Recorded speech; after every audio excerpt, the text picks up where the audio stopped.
Hi everybody, Karen Roby here with Tech Republic, talking today with Nick Heath about the Raspberry Pi 4. So Nick, let's just start with what's available here.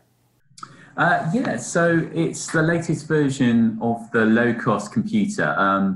It sells for as little as $35. It's not a typical computer. In its cheapest form, it sells as just a board. It doesn't have a case. And you have to supply all the cables and everything else yourself. But a lot of people have that sort of thing knocking around. And because it sells as just this bare board, you can cram in an awful lot into just a $35 computer. So this one has USB 3, dual 4K support, true gigabit Ethernet, and it's been sold as like the first Raspberry Pi that could be used as a home desktop budget PC, but Pis are used in all sorts of ways. Robotics, media centers, drones, home automation. It's a really versatile little machine, and this one really can do most anything you ask of it. Okay, Nick, and although I realize you do have to buy the pieces to go along with it, it just seems impossible to really be able to get your hands on a $35 computer. Yeah, I mean, the thing is, it's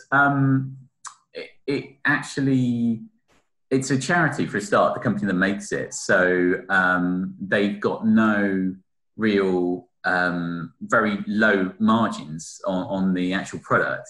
And then also it's, they've really engineered it to cram as much in for the money as possible. And so, you know, most computers you buy, it's a laptop, it's got a screen, it's got a keyboard, it's got all that other stuff. Whereas this just says, we're just going to sell you this bare board, and then you can add anything you want to it. And because they do that, they strip it right back to the board. That means you can cram an awful lot into this tiny little board. And it's also the fact, oh, sorry, you probably can't use this for video now, but this is a bit more boring, but it's because it's ARM-based. It's a bit cheaper because you can buy the electronics of it are a bit cheaper in the sense that it's not Intel based or AMD based. It's based on quite a low cost system on a chip that you normally find in like a mobile phone or something like that. So it's targeting very low cost hardware as well, you see, but using it for a different purpose rather than the phone. It's saying, you know, why not turn this into a PC? So that's how it works. Okay, and Nick, of course, it's not all good news here. There are some technical difficulties that they're working through. So expand on that for us. Yeah, so unfortunately, there's been a bit of a problem with USB-C power on the board. It's the first Raspberry Pi to use USB-C for power. So that means it's got a USB-C port on there. And unfortunately, it turns out that port doesn't actually recognize all USB-C cables. So some people have been trying to use the cables that they have with a MacBook, and that hasn't been working.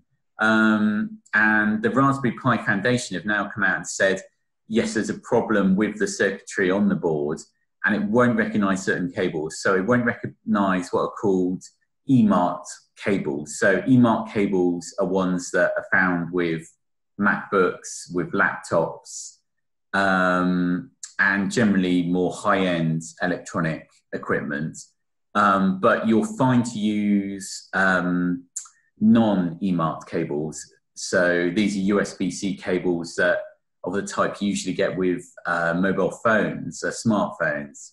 And probably the best approach, the best way around this, is to buy the official Raspberry Pi USB-C charger, which costs $8. And that obviously works fine with the board. But it just means that, because part of the ethos of the Pi is that you can just use any cables you've got lying around. But it's not the case with the Raspberry Pi 4 because it has this problem with certain USB-C cables. Nick, specifically, have they said what's being done to correct the technical issues? Yeah, so they're saying they're going to fix the problems by basically updating the board. That's not going to happen immediately. They've got to bring out a new revision of the board that fixes this problem with the USB-C power. So that's likely to take a couple of months, they said. So it's up to you whether you want to buy the board now and get an official power supply, or wait a few months until this problem has been fixed. Nick, thank you for that. The full article and more on Raspberry Pi 4 can be found on Tech Republic.